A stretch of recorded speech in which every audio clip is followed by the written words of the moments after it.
Dear students, आज हम cellular concept को आगे कंटिन्यू में स्टडी करते हैं। कुछ टॉपिक्स को हमने लास्ट लेक्चर में डिस्कस किया था, अब हम इसके आगे डिस्कस करेंगे। इसमें आपका नेक्स्ट टॉपिक है इंटरफेरेंस। इंटरफेरेंस का क्या मीनिंग है?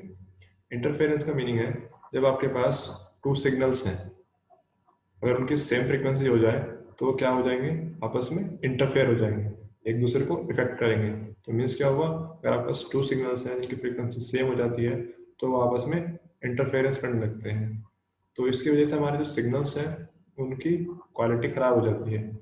तो जैसे हम मोबाइल पे बात, यूजर्स मोबाइल यूज़ कर रहा है, अगर उसके दूसरा भी फ़ोन आपके पास है, दूसरा यूज़र भी है, अगर दोनों की फ्रीक्वेंसी सेम हो जाए तो दोनों में इंटरफेरेंस क्रिएट हो जाएगा।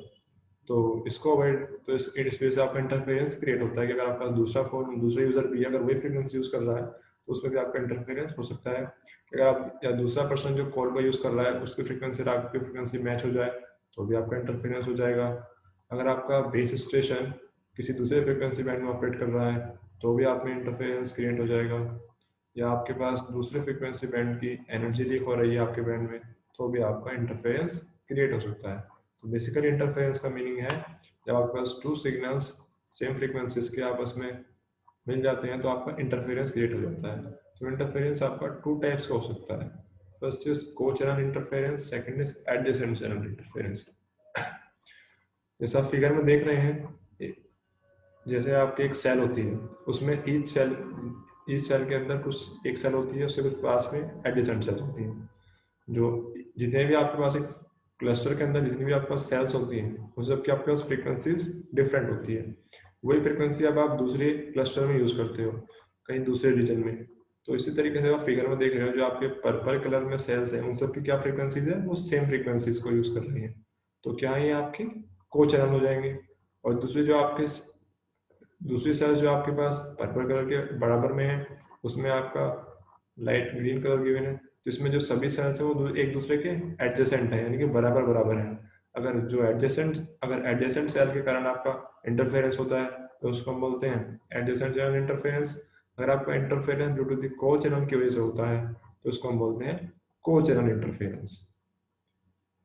तो फर्स्ट हम डिस्कस करते हैं को चैनल इंटरफेरेंस कैसे क्रिएट होता है। ये सेलुलर सिस्टम में जब आपको क्रिएट होगा जब आपके पास डिफरेंट फ्रीक्वेंसीज हैं, वो सेम बैंड में स्लॉट में ऑपरेट कर रही हैं।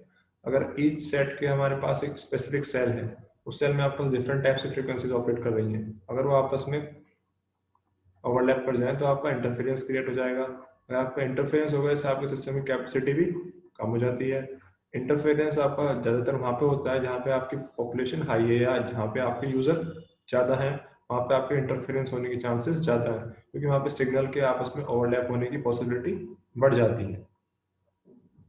Next adjacent channel interference. ये आपका जो आपकी नेबरिंग फ्रीक्वेंसीज हैं, जो अदर यूज़र आपका यूज़ कर रहा है उसकी फ्रीक्वेंसी अगर दोनों ओवरलैप हो जाए तो सिग्नल ओवरलैप हो जाए तो आपका एडजेसेंट चैनल इंटरफेरेंस होगा। यानी कि दूसरा केस इसका जब होता है जब आपका मोबाइल आपके बेस स्टेशन से काफ़ी दूर हो तो भी आपका एडजेसेंट चैनल इंटरफेरेंस हो सकता है, या किसी दूसरे एडजेसेंट चैनल ट्रांसमीटर के पास हो तो भी आपका एडजेसेंट चैनल इंटरफेरेंस क्रिएट हो सकता है। या जहाँ पे आपके मोबाइल की स्ट्रेंथ वीक हो जाती है उसके वहाँ पे भी आपका एडजेसेंट चैनल इंटरफेरेंस क्रिएट हो सकता है। तो इसको रिड्यूस करने के लिए हमें फ्रीक्वेंसी को ध्यान से सेलेक्ट करना होगा, और जो ऑपरेटर है उसको ये देखना होगा कि फ्रीक्वेंसी इस तरीके से सेलेक्ट हो कि वो आपस में इंटरफेयर ना करें। तो एक अनदर वे है कि एडिशन चैनल को इंटरफेरेंस को रिड्यूस करने के लिए कि जो आपके बेस स्टेशन है वो दूर दूर हो, उनके बीच में सेपरेशन हो, और दूसरा जो आपके चैनल्स हैं उनकी फ्रीक्वेंसी में भी आपका गैप होना चाहिए। नेक्स्ट वे जिसके थ्रू हम एडजस्ट इंटरफेरेंस को रिड्यूस कर सकते हैं वो आपका पावर कंट्रोल। जितने भी आपके यूजर्स हैं सभी का अगर पावर लेवल डिफरेंट हो तो भी आपका इंटरफेरेंस रिड्यूस हो सकता है। जैसे कि जो आपका यूजर बेस स्टेशन के क्लोज होगा, अगर उसकी कम पावर है तो भी आपका डिसइंटरनेशनल इंटरफेरेंस कम हो जाएगा। अगर आपका यूजर दूर है बेस स्टेशन से, उसकी पावर हाई होगी क्योंकि वो दूर है, उसको एनर्जी ज़्यादा चाहिए, अगर उसकी पावर हाई है तो भी आपका डिसइंटरनेशनल इंटरफेरेंस कम हो सकता है। तो यानी कि अगर आप डिफरेंट यूजर्स के लिए डिफरेंट पावर यूज़ कर रहे हैं तो यानी कि पावर को आप कंट्रोल करके अपना इंटरफेरेंस को कम कर सकते हैं। इससे आपके एडवांटेजेस भी है कुछ, जैसे आपकी बैटरी है, वो भी आपकी उसकी लाइफ भी इंक्रीज होती है और आपका इंटरफेरेंस भी कम होता है।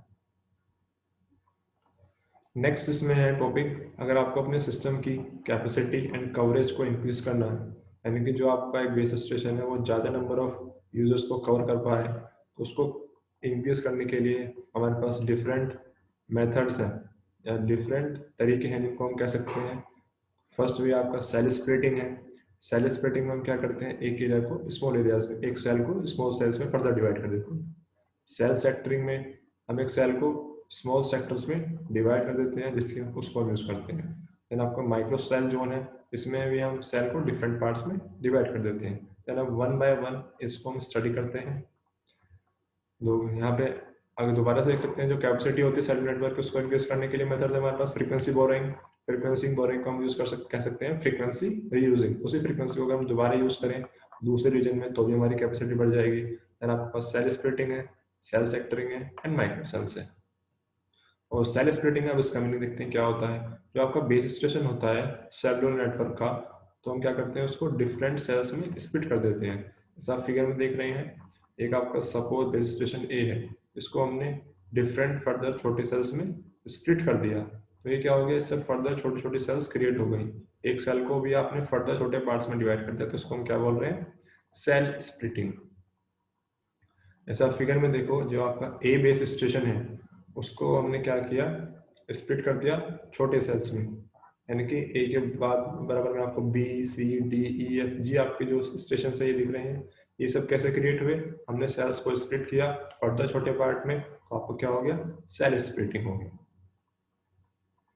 नेक्स्ट मेथड है जिसके थ्रू आप अपने चैनल की कैपेसिटी को बढ़ा सकते हैं, वो है आपका सेल सेक्टरिंग। अब हम क्या कर रहे हैं, सेल को डिफरेंट सेक्टर्स में डिवाइड कर रहे हैं। पहले तो हम क्या कर रहे थे, एक ही एंटीना के थ्रू सारी पावर को रेडिएट करा रहे थे, तो अब हम क्या करा रहे हैं, यहाँ पे एक ही एंटीना ना यूज करके हम उसको डिफरेंट एंगल्स पे यूज कर रहे हैं। इसको हम टू वेज में यूज कर सकते हैं। फर्स्ट है आपका 60 डिग्री के थ्रू, अनदर है आपका 120 डिग्री के थ्रू। अगर आप 60 डिग्री के थ्रू करेंगे, वो भी आपका फिगर में गिवन देख सकते हैं आप, 1 2 3 4 5 6 के फॉर्म में। देन अगर आप इसको 120 डिग्री के फॉर्म में यूज करेंगे तो आपको 3 सेक्टर्स बनाने पड़ेंगे। सेल सेक्टरिंग में का मीनिंग है, या तो आप एक एंटीना यूज कर सकते हैं ओमनी डायरेक्शन जो सभी डायरेक्शन में बराबर रेडिएट करे, अदरवाइज आप क्या करें, 3 एंटीनाज यूज कर लें जो आपके 3 डायरेक्शन में रेडिएट करें डिफरेंट डिफरेंट। तो इससे क्या होगा, डिफरेंट डायरेक्शन में रेडिएट करेंगे तो आपका इंटरफेरेंस नहीं होगा। अगर आप एक ही एंटीना से सभी डायरेक्शन में रेडिएट कराएंगे तो इससे आपके इंटरफेरेंस के चांसेस बढ़ जाते हैं। तो इसको ना यूज करके आप डिफरेंट एंटीनाज यूज कर लें डिफरेंट डिफरेंट डायरेक्शंस में, तो उससे क्या होगा, आपका इंटरफेरेंस कम हो जाएगा। ये जो आपने दो मेथड्स डिस्कस किए हैं, सेल स्प्लिटिंग एंड सेल सेक्टरिंग, इनमें से आप किसी भी मेथड को यूज करके अपने चैनल की कैपेसिटी को बढ़ा सकते हैं। Thank you students.